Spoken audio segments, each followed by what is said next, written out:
Me'n recordo que no me'n recordo quina manifestació era, fa uns anys, m'acompanyava un amic italià de Milan i em deia, diu, ostres, jo he sigut anarquista de jove tota la vida i allà a Itàlia totes les manifestacions acabaven a bufetades. I diu, i aquí porto ja no sé quantes, amb vosaltres, diu, i és que és meravellós. Diu, feu la manifestació, recolliu tot, és molt bonic.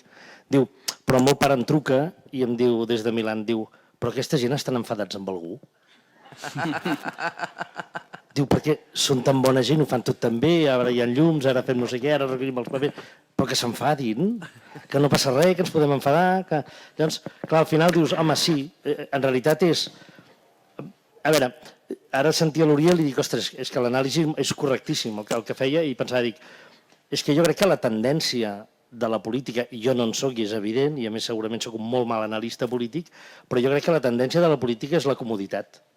La tendència és anar cap a la comoditat. Quan menys problemes tinguem, més fàcil serà más llevadero, que diuen els castellans, no?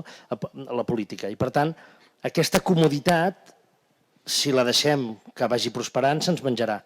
L'hem de fer incòmode. El polític ha d'estar incòmode. Crec que tothom té molt clar per què vam arribar a l'1 d'octubre del 2017. Per tant, la incomoditat és la clau. La pressió, la queixa, el no estar d'acord amb aquelles coses que ens semblin més evidents. Si fem una llista cívica, potser la llista cívica no arribarà a les eleccions, però posarà en evidència davant dels altres partits que com no s'espavilin, hi haurà alternatives. Ells han de veure que el ciutadà sempre es mobilitza. Si el ciutadà sempre es mobilitza, ells, per empenta del ciutadà, s'han de moure, perquè si no surten. Llavors, això, i si mirem al passat també veiem tots els que ja no hi són. Per tant, i nosaltres encara estem aquí. La realitat és que hem de lluitar contra aquesta comoditat. I quan deixem de lluitar contra la comoditat i estiguem reconeixibles, Europa ens reconeixerà. Perquè a Europa també són còmodes. Són còmodes.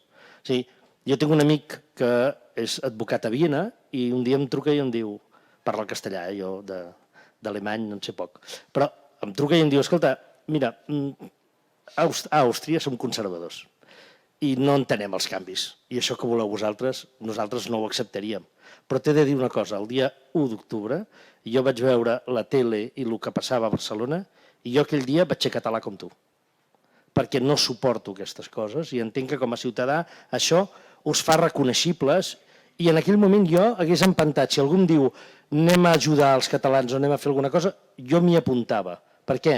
Perquè estava veient una cosa que era tremendament injusta i era una manifestació pacífica, tranquil·la, per reclamar una cosa que és ben nostra, el dret a decidir el nostre futur. I això ho hem de tenir clar, hem de ser reconeixibles, ens hem de reconèixer nosaltres mateixes, hem de ser capaços d'entendre que amb llistes o sense llistes, si la política no ens funciona, la canviem, busquem una altra cosa. Hem d'arribar al nostre objectiu canviant el que no segueixi el nostre camí. El que hem de tenir molt clar també penso, i ja et dic, no sóc un bon analista polític, però sóc ciutadà i vaig a votar. En tot cas, no deixaré mai de votar. És a dir, si al final només em queda una candidatura que s'agafa allò amb mans i ungles a la independència, aquest tindrà el meu vot. Per què? Perquè jo tinc clar que aquesta no la vull deixar. Per tant, la possible actuació que tinguin els partits d'aquí a les properes eleccions, que no crec que siguin al març, però si ho són, et felicitaré, diré, ho has encertat. Jo ho tinc molt clar, és a dir, no vull permetre o no permetré que aquell partit que s'ha despenjat de la independència guanyi. No vull. Per tant, votaré el que es mantingui ferm amb això. Aquest seria l'objectiu, ara mateix.